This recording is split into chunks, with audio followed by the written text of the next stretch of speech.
Well, good morning, Flipside. Welcome to church. I'm glad you guys made the decision to come to church this morning. I'm really excited about spending this time with you this morning. I was talking to my wife, Jennifer, last night, and I said, man, it has been a long time since I've been able to share some time with all the people in Big Church. My name is Jeff, if you don't know who I am. Yes, exactly, and you'll find out why I use that in just a second. As we found out last week, my main area of responsibility here at Flipside is the youth, the junior hires, and mostly on Sunday mornings, the high school students is where I've been relegated to room 6. That's where you'll find me most Sunday mornings. But I'm really glad to be back here sharing a message with you guys. It's been a long time. One of the things I was thinking about as I prepared for this morning, you guys remember getting the wind knocked out of you as a kid? Just getting the wind knocked out of you? Not just a bump, but I mean just bam, and the wind just goes out, and you're just, and you're gasping for air, rolling around on the ground. Or if you're me, that happened to you about 4 or 5 years ago as a grown adult. Got the wind knocked right out of me. I got home from work one day, and my 2 oldest daughters, one was in 8th grade, and the other was just getting ready to come into 7th grade. And I get home, and they meet me right in the driveway. I don't even think I got out of the car before they said, "Dad, guess what?" I said, "What?" They said, "We got a slip and slide." Yeah. So, as I've gotten older, I've realized there's this fundamental disconnect between my brain and my body. Some of you guys know exactly what I'm talking about. My brain is delusional. My brain, like when I was about 23, 24, my brain said, "I love this. This is where I live." And my body said, "You can stay there, but we're going to keep going." And I'm reminded of it every morning when I get up and every night before I go to bed. I'm reminded of it with ibuprofen and ice packs, but my brain just refuses to accept the fact that age has occurred. And so when I got out of the truck and they said, "Dad, we got a slip and slide," my brain went, "Yes." And my body went, "Oh, this is going to be bad." So went in the house, put on some shorts, got out to the yard. My first daughter takes off, just nails it. Perfect run, perfect jump, just nails it, slides all the way to the end. My second daughter, same thing. They get back. They go, "All right, Dad, now you go." So I take off running as fast as I can, which is not as fast as I used to be able to run, but as fast as I could. And I hit where where you're supposed to jump, and I jumped, and as I jumped, my brain goes, sorry. And my body goes, "See, this is what I'm talking about." I thought I was moving a whole lot faster than I was, so instead of my jump going horizontal, my jump went vertical. And I got enough horizontal to where there was about 4 feet of just open space between me and the ground. And good old, reliable, cheap, dependable gravity did its work, and bam! And just, you're laying on the ground, rolling around, fetal position. And the kids come over like, "Dad, are you okay?" No. Just writhing on the ground. That wind knocked out of you, that is one of the feelings it could happen to you over and over again. And you still wonder, what is my body doing right now? This is an unusual pain. We've been in this series where we've been talking about these blindside moments. Those moments where you're either focused on something, or maybe you've got a really good beat on things and you've kind of hit your stride, and then something comes along and just knocks the wind right out of you. You didn't expect it. You weren't accounting for it. And you get blindsided. You didn't even know it was going to be an issue. Had no idea I was going to be having to deal with this at 12 o'clock on a Tuesday afternoon, and here we are, got blindsided. So the content thus far has centered around a very dysfunctional family, the dysfunctional family of Jacob and his 12 sons. Mostly focused around a teenager at this point in the story. He's around 17 years old. His name's Joseph. Last week we kind of took a tangent. Carl talked about a really dysfunctional element of that family with a guy named Judah, and how God still chose to work his plan through these people who just seem to torpedo their lives at every step of the way. And even though there is that dysfunction, God continues to use them, and actually Jesus comes from that line. It's amazing. So, Carl's going to continue that story next week. By the way, Carl is in Colorado watching his boys play college football, so watershed moment for him. It's a really good thing for him. And he's going to continue that story when he gets back next week. I thought we would kind of take a look at a different yet similar story in the Bible that comes centuries later after Joseph and Jacob. Because I think it's tempting to think, well, that was Joseph. That was a one-of-a-kind story. That was unique. How does that apply? I mean, God has his hands all over that. Those were, he told Jacob these things about his sons. So, I mean, how does this apply to me? So we're going to take a look at a story this morning that will hopefully help us to get a good beat on, well, this is how it applies to me. And it has some really good truths, some sort of biblical truths that we see running throughout Scripture. Through the lives of these people who not only survive these blindside moments, but actually come through as monumental examples of what it means to live for God, to have a faith that sometimes thrives in these moments, in very dark moments. So this guy that we're going to talk about today, he's about 15 years old. Do we have any high school freshmen in here? No freshmen. One freshman back there. Around 15 years old, he's around the age of a high school freshman. And his name is Daniel. We're going to take a look at the story of Daniel. And he gets blindsided. Everything in his life completely changes, and not for the better. I think blindside kind of has negative connotations. It implies negative stuff. He gets blindsided. Right out of nowhere, his life completely changes. Daniel is part of the Jewish people, the Jewish nation, decades, centuries after Jacob's family and Joseph. We're told that they go into Egypt as a family. They become a nation that's enslaved in Egypt, and then they're eventually led out of Egypt under the leadership of a guy named Moses. A lot of you know this story already. And they're led into this promised land that God has ensured them, that he will give them. Under the leadership of Moses, they're guided into the promised land. And as they kind of set up shop, we're told that the different tribes actually inhabit and settle in different areas of the country. And as that happens, they little by little repeatedly go against what God has told them he wants them to be about and about what he wants them to do. And God sends prophets, he sends rulers. Back in that day, they were called judges, to correct them and get them back on track. Over and over, he continually sends, it's a cycle. They get off track, he sends a judge. They get off track, he sends a prophet. And then they take it and make it worse by asking for a king. They say, we see all these nations that were in the land before us. We've kind of settled with them. God actually told them he wanted them to drive them out, but they didn't do that. And they see these nations and they go, they have a king. That looks pretty cool. Give us a king. And God says, I've told you I would be your king. I don't want you to have a king. And they over and over say, we want a king, we want a king, we want a king. And so God says, all right, you want it, you got a king.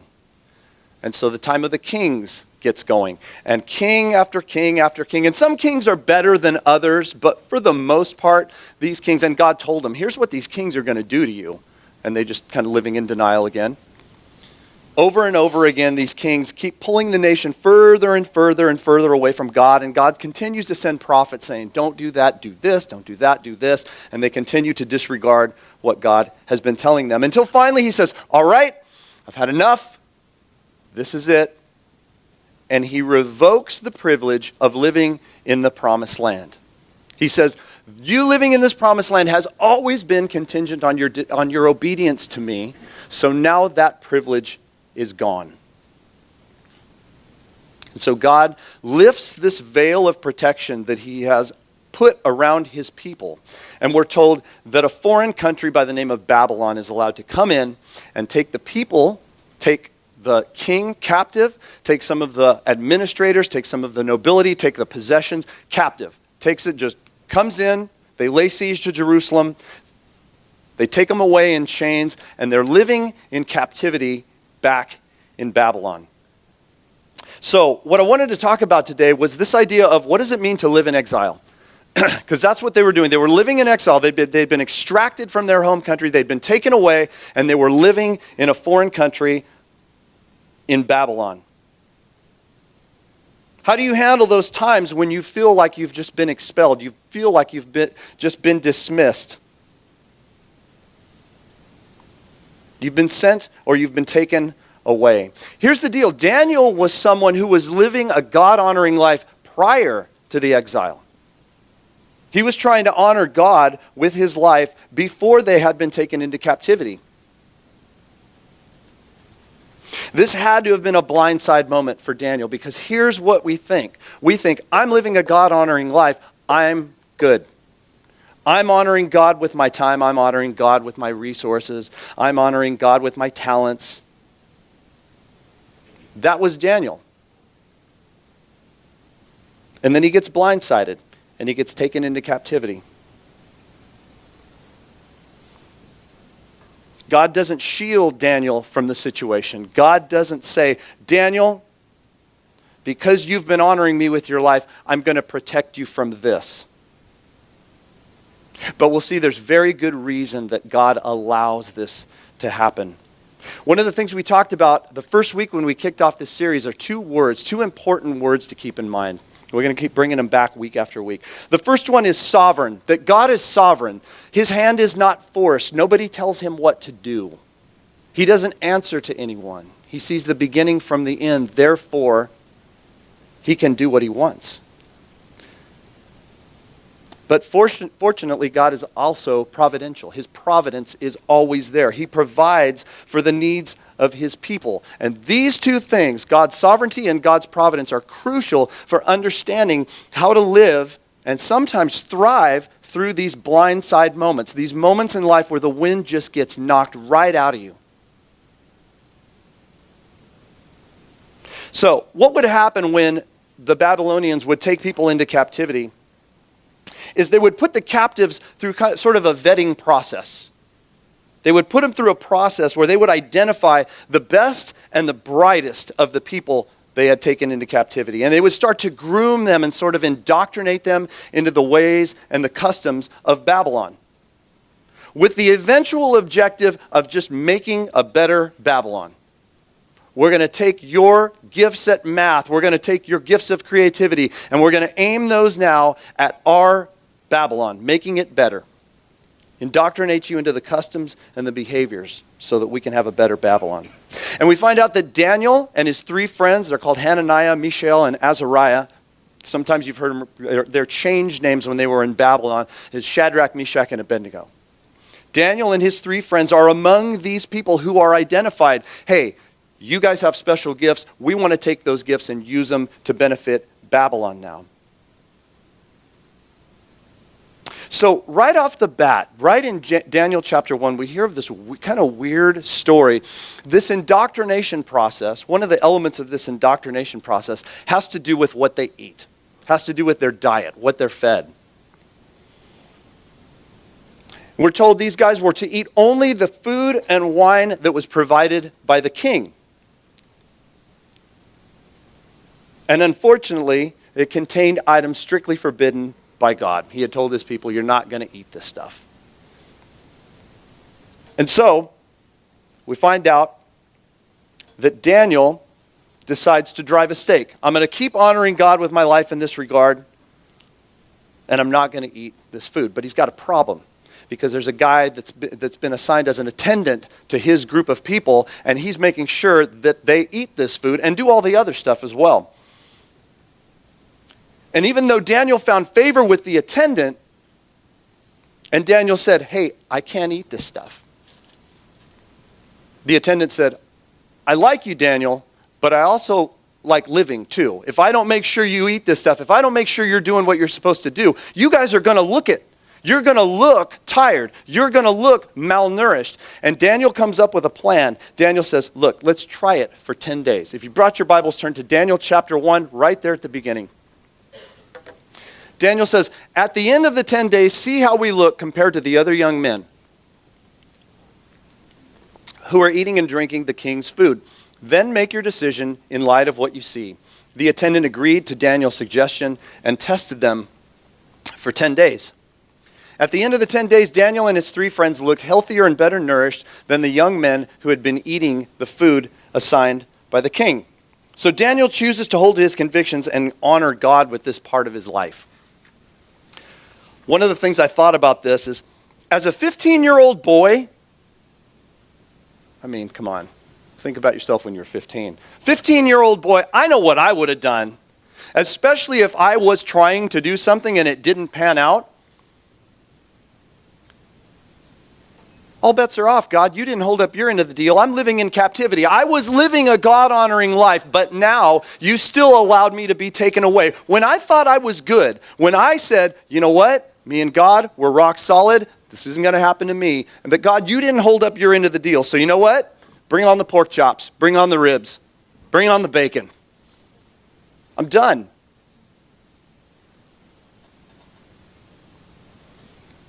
One of the things we talked about that first week, and you guys, this is one of the things, when Carl said this, I went, that's not Carl talking, that's God talking. Because there has been an overarching theme throughout my life, and I think a lot of us could identify or can relate to this. Anytime I'm disappointed, that's justification for my disobedience, in my mind. My disappointments justify me being disobedient. You know what? God, I thought we were good here. You let me down. Therefore, you want to talk about letdowns? I'm going to really let you down. I'm going to let everybody down because I'm upset. I'm disappointed. And because of that, it justifies my disobedience. This is one of the things that has gotten me into trouble over and over and over again. I entered into a contract with God. We shook on it. He didn't hold up his end of the deal. Therefore, I'm not going to hold up mine. But Daniel doesn't do that. Daniel stays the course. And we're told that things work out for him. We're told that things work out for Daniel and his friends. They look better. They respond better than any of the other guys who are going through this indoctrination process that are eating the king's food.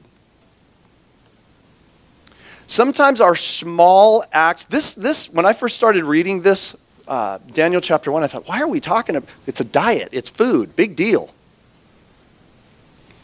But I was reminded that sometimes our small acts of trust and faith are so brutally important, sometimes even more important than our big acts of trust and faith.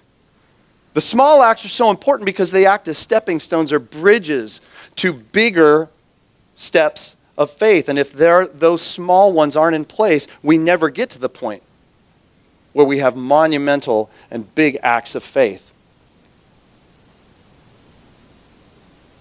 So it looks like things are good for Daniel, right? At this point, smooth sailing, right? Crisis averted. I realize as I'm getting older, things around my house, I mean, with 3 daughters, one's away at college, so I mean, the law of averages is kind of working in my favor now, where with 3 of them, there were times around the house where stuff would break, and I would go, what did you do? I didn't do anything. They had the shower head, it's messed up, it's going to leak and all of it. What did you do? You touched it. You breathed on it. You did something. No, I didn't. I find as I get older, I'm like, leave it alone. It works. It's fine. Just stop. I've talked to some of you talking about your houses. You're like, I really want to do the kitchen, but I'm afraid I've seen how this works out. And I know that if I touch the kitchen floor, somehow the back bedroom window is going to break. I don't know how those two are connected, but that's going to happen. And you guys are like, I'm not doing it. It would be nice. The linoleum's peeling up, but you know what? Leave it alone. It's fine. It works. I used to be really stoked about home renovation projects. You guys with me on this? It's like when Jennifer and I first got married, I would look forward to the weekend when I could, tear the bathroom apart. Now it's like, just leave it alone. Does the water run? Does the toilet flush? Then we're good. Just leave it. Leave it be. If I were Daniel right here, I would have said, guys, crisis averted. Fly under the radar. Say yes, ma'am. Say yes, sir. Do what you're told to do when you're told to do it. Don't do what you're told not to do. Just be cool. Play it cool. So Daniel and his friends are hanging out, living the exile life, but they're living. But inevitably, invariably, the next big, even bigger, actually, blindside moment comes in chapter 2. We're told the king has a nightmare. King Nebuchadnezzar the king of the country that they are living in exile in, has a nightmare. It's a nightmare because it doesn't make any sense. The king has this dream, and it has nothing to do with familiar environments. Oh, I dreamt that I was in the palace, and or we were in this meeting, or I was out. It does not make sense. Therefore, he's kind of freaked out about it. So he pulls all his people together who kind of specialize in that sort of thing. The astrologers and the psychics and the palm readers and sorcerers, magicians. He pulls them all together. And he says this, Daniel chapter 2, verse 3. He said, I have had a dream that deeply troubles me, and I must know what it means. Then the astrologers answered in a different language, Aramaic. They said, long live the king. Tell us the dream, and we will tell you what it means. Tell us the dream, and we will tell you what it means. But the king said to the astrologers, I am serious about this. If you don't tell me what my dream was and what it means, you will be torn limb from limb, and your houses will be turned to heaps of rubble. That escalated very quickly. But if you tell me what I dreamed and what the dream means, I will give you many wonderful gifts and honors. Just tell me the dream and what it means. Do you guys see a problem with this? Tell them the dream. This is a two-parter. The second part is a tall order. The first part, no. Tell me the dream and what it means. When's the last time you've gone to the doctor and the doctor walks in and goes, so what are we seeing you for today? And you go, you tell me, what am I seeing you for today? That's what this is. Hold on a minute. How about you tell me the dream and I'll kind of use, my experience and where I went on vacation, and I'll just kind of concoct some interpretation for you. And the king goes, nah. You're not getting off that easy. You tell me what I dreamed, and then you interpret it for me. So they tell him, King, this is ridiculous. No one does that. Where are you getting this from? There has been no precedent set that says we should be able to tell you your dream and then interpret it. So the king freaks out. The king loses it. He says, you either give me what I'm asking for, or I'm going to have not just you, but all the wise men in Babylon killed. The king was furious when he heard this, and he ordered that all the wise men of Babylon be executed. And because of the king's decree, men were sent to find and kill Daniel and his friends. When Arioch, the commander of the king's guard, came to kill them, Daniel handled the situation with what? And what?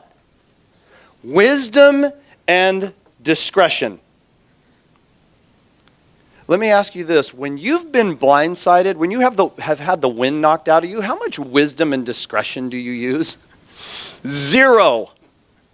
Wisdom and discretion is for when the coffee's warm and the nice breeze blowing through the window, and that's for a different time. When I've had the wind knocked out of me, wisdom and discretion go right out the window. No, it's shoot from the hip, knee-jerk reaction, say whatever comes to mind, do whatever comes to mind.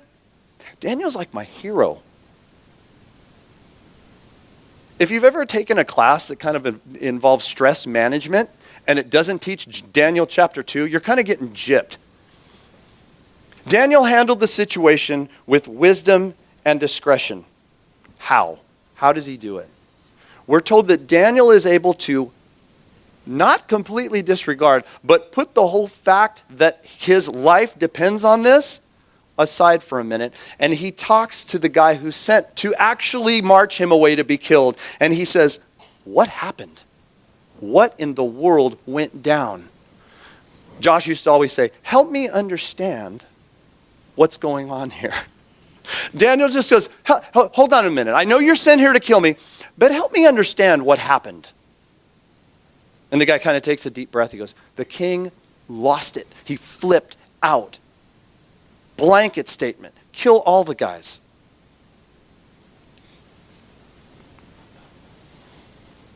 So Daniel goes, all right, now that I understand. He requests an audience with the king. And apparently he's a little more persuasive than the other guys were, because the king actually says, all right, you've got one night. You've got one night to figure it out, Daniel. Not a whole lot of faith in you. You're not even from this country. You've just gone through this indoctrination process. You're just kind of getting, I don't know, whatever. One night, see what you got.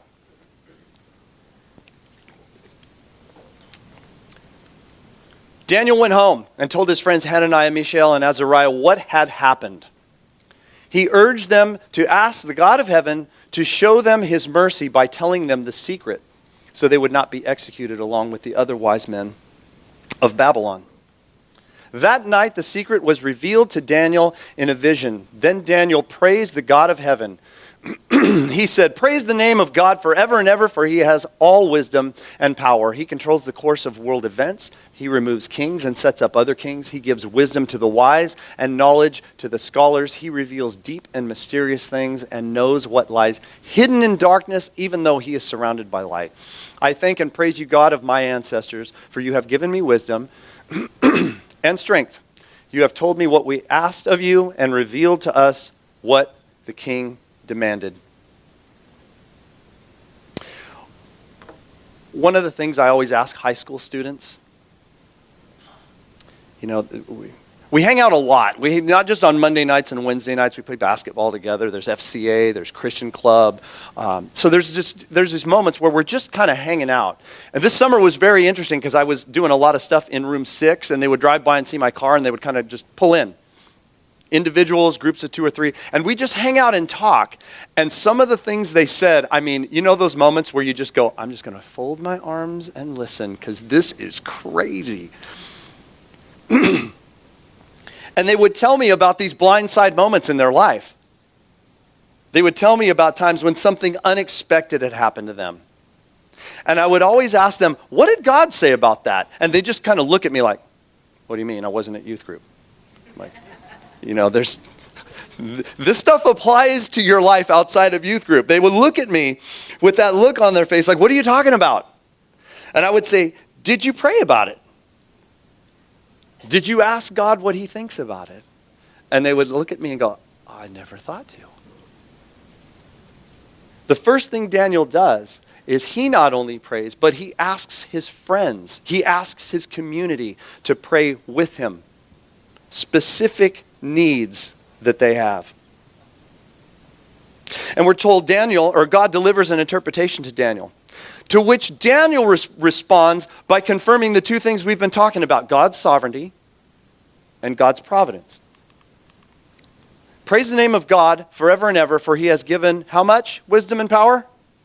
All wisdom and power. He controls the course of world events. He removes kings and sets up other kings. He gives wisdom to the wise and knowledge to the scholars. He reveals deep and mysterious things and knows what lies hidden in darkness, even though he is surrounded by light. I thank and praise you, God of my ancestors, for you have provided. You've given me wisdom and strength. You have provided. You have told me what we asked of you and revealed to us what the king demanded. So Daniel goes in. He says, all right, king, here's the dream. And I would imagine the king just went, oh, this ought to be good. Give it your best shot, Daniel. Let's see what you got. I've already got, the guys are sharpening their hatchets and the gallows are ready, but whatever. And so Daniel starts to tell the king his dream, but before he does, he gives credit where credit is due. Daniel replied, there are no wise men, enchanters, magicians, or fortune tellers who can reveal the king's secret. But there is a God in heaven who reveals secrets, and he has shown you, King Nebuchadnezzar, what will happen in the future. Now, get ready. I will tell you your dream and the visions you saw as you lay on your bed. And Daniel starts to tell him exactly what he saw. What the king saw. I would imagine the king would have been like, whoa. He starts to tell him about a statue of a man. Huge statue of a man. And I would imagine as Daniel tore into this story, the king's like, hold on a minute here. I thought you were going to be like vague. Like, I think I see some type of structure and it was vertical, it wasn't horizontal. But you're going into detail. Daniel starts to tell him about how it's a structure of a man and the different parts, the head and the torso and the legs, they're made of different materials, bronze and gold and wood and iron and clay. And he starts to unpack what the king saw in his dream, where it was just the king. And after he tells the king everything he saw, he says this, that was the dream. Now we will tell This is not coming from Daniel. This is coming from God. We will tell the king what it means. And Daniel starts to tell the king what each part of the statue in his dream means. The head was made of this, and it means this. The torso was made of this, and it means this. The feet were made of this, and it means this. And he starts to, bit by bit, sequentially, in proper chronological order, unpack the next 900 years of human history right there for the king, which is confirmed by history books, not just the Bible, but actual history books. Daniel unpacks the next 900 years of human history by telling the king, your kingdom is going to fall.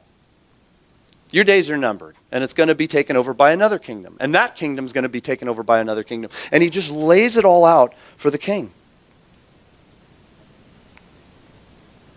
And it ends with this. Then King Nebuchadnezzar threw himself down before Daniel and worshipped him, and he commanded his people to offer sacrifices and burn sweet incense before him. The king said to Daniel, truly, your God is the greatest of gods, the Lord over kings, a revealer of mysteries, for you have been able to reveal this secret. To which I would imagine Daniel would have responded saying, it was not me. It was not me who revealed it. What an amazing thing, I thought, for Daniel to be able to keep it together through all of this. I would have been tempted, 15 years old, freshman in high school. I would have been tempted to throw my hands in the air and go, what in the world is what is this all about? This is stupid. This king is a knucklehead. All this back and forth. Do you know how awesome this dream interpretation thing would be back in my homeland? Freshman boy, I could get a date with any senior girl I want. Hey, I know you had a dream last night. You want me to tell you what it means? Game over. But here I am, stranger in a strange land, messing around with this ridiculous king in this ridiculous country, plopped into the middle of this stupid culture that's going off the rails anyway. What is happening here? How is any of this relevant? How does any of this make sense? I hate this exile life. Sometimes life can feel like you're living in exile. Things don't make sense. My life took a detour, and right now, I don't know how any of this is relevant. This fits nowhere in my rationale. In the wall of cubbies that is my brain, this doesn't have a box. This doesn't make sense. Can we just get back to the real world? Can we just get back to where things are familiar? Can we just go home? I want to go home. At least blindside moments back there were a little easier to take because maybe the environment was a little familiar. What I do right now doesn't seem to fit into my big picture. I want to remind you that it does. A very wise person told me there are no isolated events in life. Those things don't exist. I tell high school students all the time, the way you act on the field is going to directly affect your experience in the classroom. The way you act in the classroom is going to directly affect how you experience dinner at home that night. There are no isolated events in life. A wise person understands it's all connected and it all matters. Daniel understood that. A lot of times, living in exile, we feel like we're kind of on assignment. We kind of feel like that we've been given an assignment that really doesn't make sense. One of my favorite movies is Saving Private Ryan. It's got graphic war violence and soldiers talking the way a lot of soldiers talk, so if that kind of thing offends you, don't watch it. But the first 20 minutes, it's a World War II movie, and the first 20 minutes is all about them storming the beach at Normandy. And actually the movie, the main character is not Private Ryan. He doesn't show up until about 3/4, maybe even further away through the movie.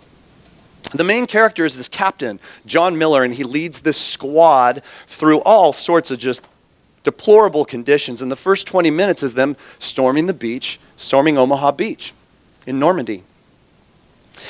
And they just get torn apart. His guys are drowning, they're getting shot, they're getting blown up. And after it's all said and done, and after they finally take the beach at an enormous cost, he has to give a briefing to his commanding officer. This Captain John Miller has to give a briefing to his commanding officer. And he's going through describing what happened. None of the armor made it onto the beach. We had no heavy artillery. We had nothing to hide behind. We had higher resistance than was expected. We thought we were going to have these little corridors we could go through where there wouldn't be any mines, but everything, the whole beach was just a high-density minefield. And he's going on and on and on and on. And at the end of it, his commanding officer looks at him and he goes, "It was a tough assignment, John. That's why you got it. It was a tough assignment. That's why you got it." I hate that answer. When it comes to following God, I hate that answer. If God were to tell me, "It was a tough assignment, Jeff. That's why you got it." No, that's not good enough. I want to hear, "It was a tough assignment, Jeff. That's why I saved you from it. It was a tough assignment, Jeff. That's why I spared you." God may have you at the place you are right now because you are the perfect person for the job. God may have you where you are right now because there is nobody that can do it better than you. You may be that shot of perspective that it needs. You may be that clear thinking that it needs. You may be that prayerful person that it needs. So, as we wrap up today, at the end of every week, I always give the high schoolers a challenge. So can I do that with you guys? It's an easy one. The challenge is to, as you go throughout the week this week, ask if there are these exile moments. Moments where it doesn't make sense. Moments where you'd rather be back home. Where the meals are hot and the coffee's hot and everything just kind of makes sense. And then think back to Daniel. Think back to what Daniel did. Is God still sovereign? Does God still provide? Am I letting my disappointment justify my disobedience? That's the challenge for this week. Let's pray.